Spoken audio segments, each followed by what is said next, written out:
अस्सलाम वालेकुम my YouTube family, कैसे हैं आप लोग सब। उम्मीद करती हूँ कि सब ठीक ठाक होंगे और बहुत खुश होंगे। अल्हम्दुलिल्लाह से मैं भी बिल्कुल ठीक हूँ और घर में भी सब ठीक है।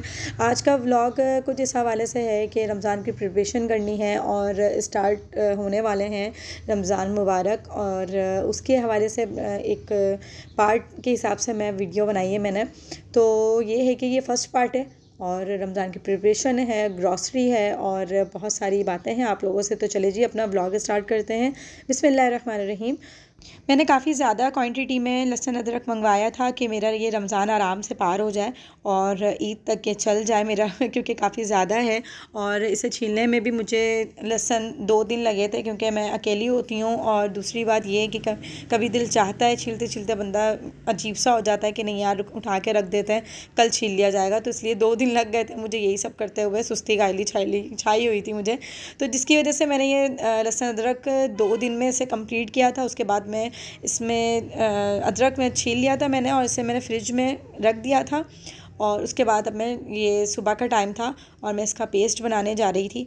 मैंने इसके छोटे छोटे क्यूब्स कट कर लिए थे क्योंकि हम जब ये लहसुन तो हमारा जल्दी वो हो जाता है, पिसा जाता है, लेकिन जो अदरक के पीसेस होते हैं वो बीच बीच में रह जाते हैं जिसकी वजह से वो मुंह में आ रहे होते हैं तो अच्छा नहीं लगता। मैंने छोटे से क्यूब्स में कट कर लिया था। इसे कट करने के बाद मैंने इसमें ज़रा सा पानी डाल के इसे मैंने अच्छा सा पेस्ट बना लिया था। काफ़ी ज़्यादा लहसुन अदरक है तो मेरा काफ़ी 2 जार मेरे फुल हो गए थे और एक छोटा सा डब्बा लंच बॉक्स टाइप का वो मैंने रख लिया था फ्रिज में, और 1 जार मैंने रखा था नीचे फ्रिज में और एक मैंने डिफ्रीज़र में रख दिया था ताकि वो अच्छे से जम जाए। और जब वो ख़त्म हो, जैसे नीचे वाला फ्रिज वाला जब ख़त्म हो तो फिर मैं उसे डिफ्रीज़र वाला निकाल लूँ। जमा हुआ जो है वो 1 दिन पहले भी हम निकाल लेते हैं तो वो मेल्ट हो जाता है। तो बस मैं अब इसे पीसने के लिए जा रही हूँ और 2-3 काम मुझे करने हैं, जैसे कि चटनी वगैरह बनानी है घर पे और लहसुन अदरक का काम था और मतलब बहुत सारी चीज़ें हैं और मैं रमज़ान से पहले ही कर लेती हूँ ताकि ये कि मुझे रमज़ान में जो हमारे यहाँ मतलब खाना भी बनाया जाता है और हमारे यहाँ अफ्तार भी प्रॉपर बनती है। ये नहीं कि सिर्फ छोले और पकोड़े बना लिए तो बन गया, ऐसे नहीं होता।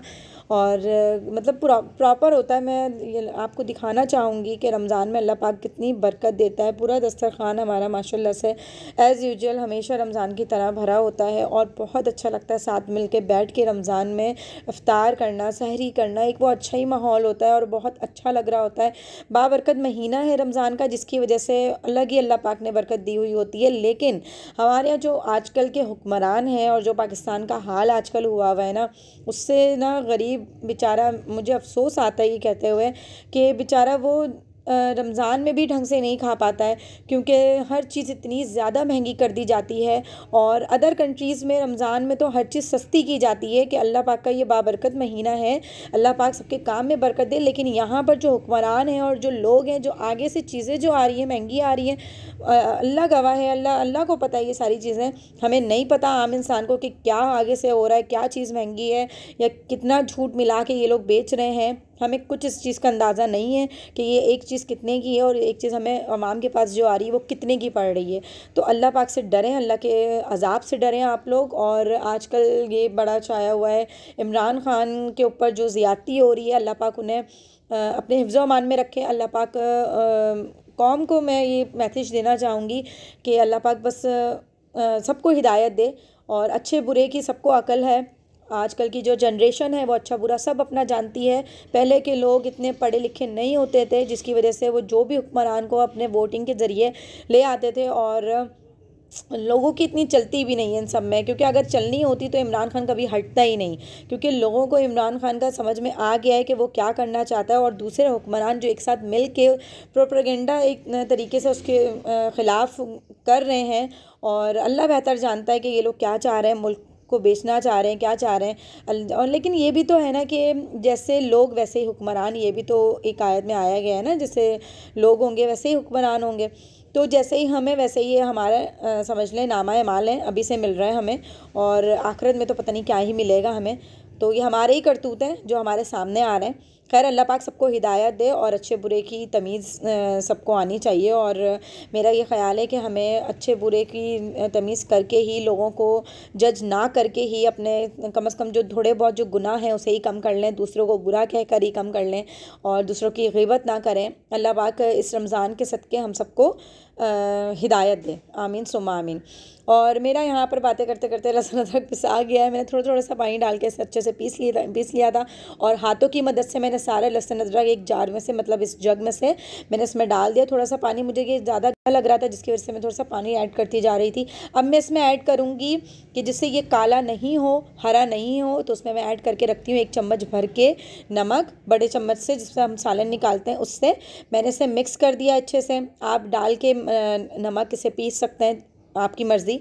और मैंने इसमें अब कुकिंग ऑयल डाला है। कुकिंग ऑयल थोड़ा ज़्यादा मिकदार में डालिएगा। ऑयल की यहाँ पर बिल्कुल भी कंजूसी नहीं कीजिएगा, वरना अगर हरा हो जाएगा तो ये नहीं कहिएगा कि अदीबा ने बताया था तो इस तरीके से हो गया, ऐसा नहीं करिएगा।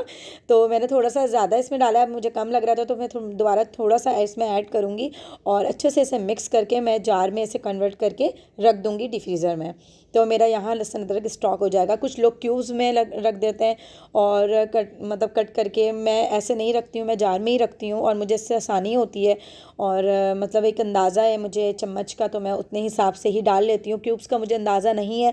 जिन लोगों को क्यूब्स का अंदाज़ा है वो अंदाज़ा अपना रखें भाई, वो, क्योंकि मुझे ये चीज़ नहीं समझ में आती है। एक तो चम्मच से मुझे कोई मतलब नमक, मैंने लाइफ में अपने जब से खाना बना रही हूँ मैंने चम्मच से कभी भी नमक नहीं डाला है। मैं अभी हमेशा हाथ से, आप लोगों ने मुझे देखा होगा, चम्मच मैंने कभी यूज़ नहीं किया है नमक में।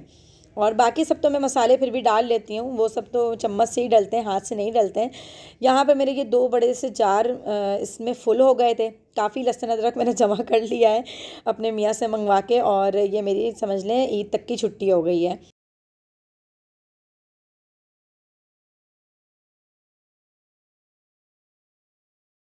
अब बारी आती है ग्रॉसरी की, और काफ़ी सारी मेरी चीज़ें स्टॉक हो गई थी क्योंकि रमज़ान भी है मार्च में, और उसके लिए भी मैंने सारी प्रिपरेशन अपनी कर ली थी। सारी चीज़ें मैंने लिस्ट बना ली थी रमज़ान की अलहदा से कि मुझे ये चीज़ें रमज़ान में दरकार होंगी और मुझे ये चीज़ चाहिए अभी, तो मुझे लेकर चलिए आप, और मैं अपने हाथों से खुद ही लूँगी। समझ के ले लेती हैं एक लेडीज़, और अगर जो जेंट्स को लिस्ट बना के दो ना, वो उतना ही उठा के लाएंगे, उससे ना ज़्यादा ना उससे कम।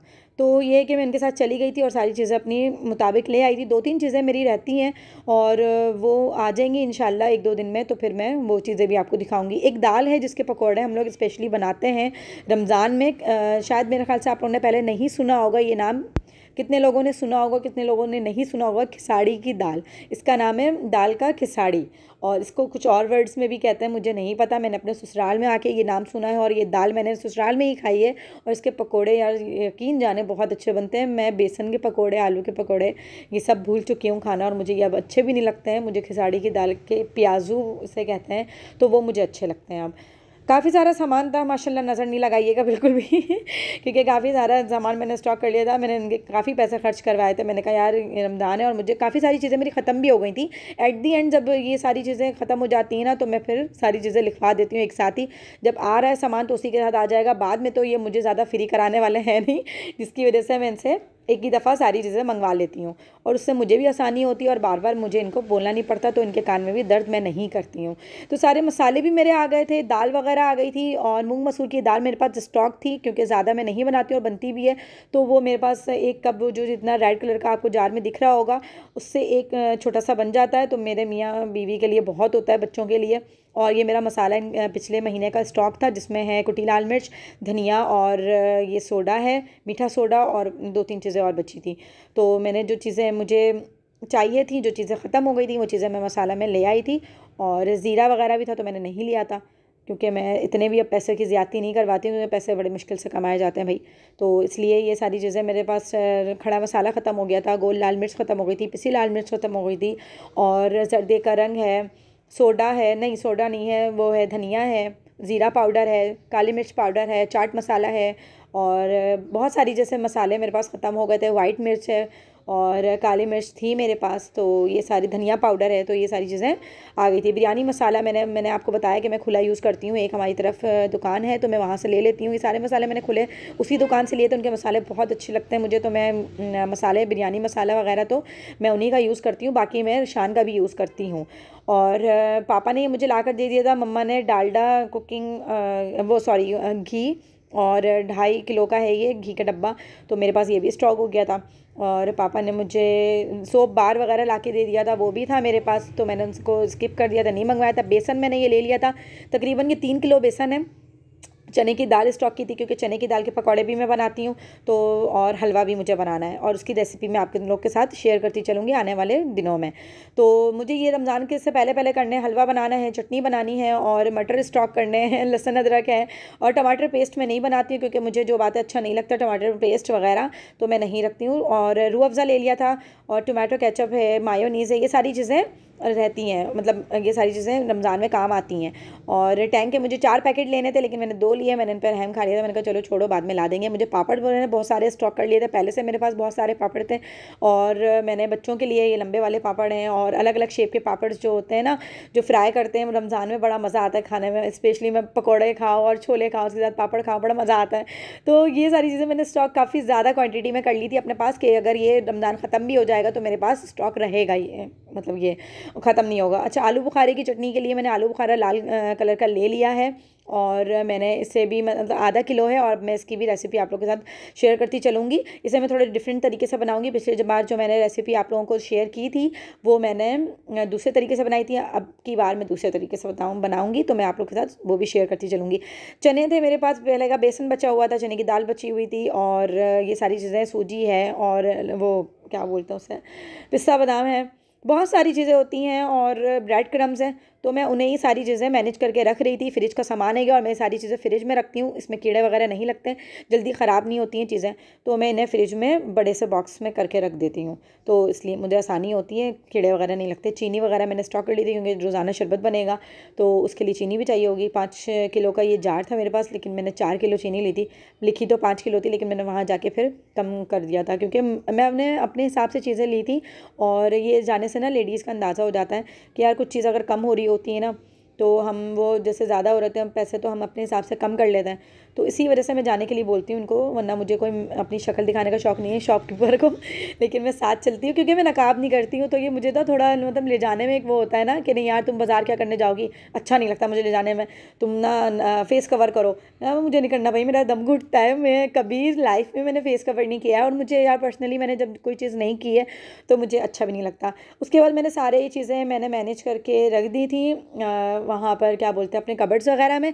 अब आई थी फ्रिज की बारी, फ्रिज काफ़ी दिनों से मैंने साफ़ नहीं किया था, तो मुझे ये सारी चीज़ें धोनी भी थी, और क्या ख़त्म हो गया, क्या सड़ रहा है, क्या हो रहा है, तो वो मुझे देखना था, तो इसलिए मैंने ये सारे इसकी ड्रॉस निकाल दी थी, उसको मैंने मैक्स से धो दिया था अच्छे से, और फ्रिज का भी मैंने ये पन्ना काफ़ी अच्छे से साफ़ कर दिया था, और अंदर का तो मैं खैर फ्रिज साफ़ करती रहती हूँ, वैसे ऐसा भी नहीं कि बिल्कुल छोड़ के रखती हूँ, तो वो मैं करती रहती हूँ साफ़। मैं हर जुमेरात वाले दिन अपना जो ब्लोर है उससे साफ़ करती हूँ, और अपने जो कबर्ड्स हैं उन्हें साफ़ करती हूँ, और अपना ये फ्रिज मैं ऊपर नीचे अंदर बाहर से हर जगह से मैं इसे हर जुमेरात को साफ़ करती हूँ। और फ्राइडे वाले दिन, क्योंकि मेरे यहाँ दावत की तरह, एक मेहमानों की तरह मेरे यहाँ घर में दावत होती है हर फ्राइडे, मतलब मम्मा पापा लोग आते हैं, और मुझे अच्छा नहीं लगता गंदा, मतलब वो कुछ किसी बात को लेकर टोके बड़े हैं, अच्छा नहीं लगता बिल्कुल भी, तो इसलिए मैं पहले से ही सफाई सुथराई का काफ़ी ख्याल रखती हूँ, और मैं पहले से ही अपना काम क्लियर करके रख लेती हूँ। तो उसके बाद मैंने यहाँ पर ये क्लियर कर दिया था, जार्स वगैरह मैंने अपने धो दिए थे, और मैंने इसके अंदर जो चीज़ें मुझे 2-3 चीज़ें ख़राब लग रही थी उन्हें फेंक दिया था, मैंने डिस्कार्ड कर दिया था, और इसे मैंने अच्छे से साफ़ करके रख दिया है। इस बड़े से बॉक्स को भी मैंने अच्छे से क्लीन कर लिया था, धो लिया था, और यहाँ के एरिया को भी मैंने अच्छे से मैक्स लगा के साफ़ कर लिया है। अब इसमें मैं जो स्टॉक का सामान है वो रखने जा रही हूँ। चने की दाल है, और वाइट चना, काला चना, माश की दाल है, सूजी है, और मैदा है, बेसन, ये सारी चीज़ें मैं इस बॉक्स में रख के पैक करके रख दूँगी, ताकि फिर ये रमज़ान अब स्टार्ट होंगे तो मेरा ये डेली का काम होगा, इनको मतलब बाहर निकाल के इनसे काम लेना, और डेली मतलब जो भी चीज़ें ख़त्म होती रहेंगी तो उसको फिल करके दोबारा से रख देना। आलू बुखारा भी मैंने इसी में रख दिया है, क्योंकि अभी मुझे बनाना नहीं है, तो मैं 1-2 दिन में बनाऊँगी, तो फिर मैं उसकी यहाँ से ये हट जाएगा, उसकी रेसिपी भी शेयर कर दूँगी आप लोगों के साथ। फ्रिज का मेरा ये क्लियर हो गया, फ्रिज मेरा काफ़ी अच्छा लग रहा था साफ़ सुथरा होकर।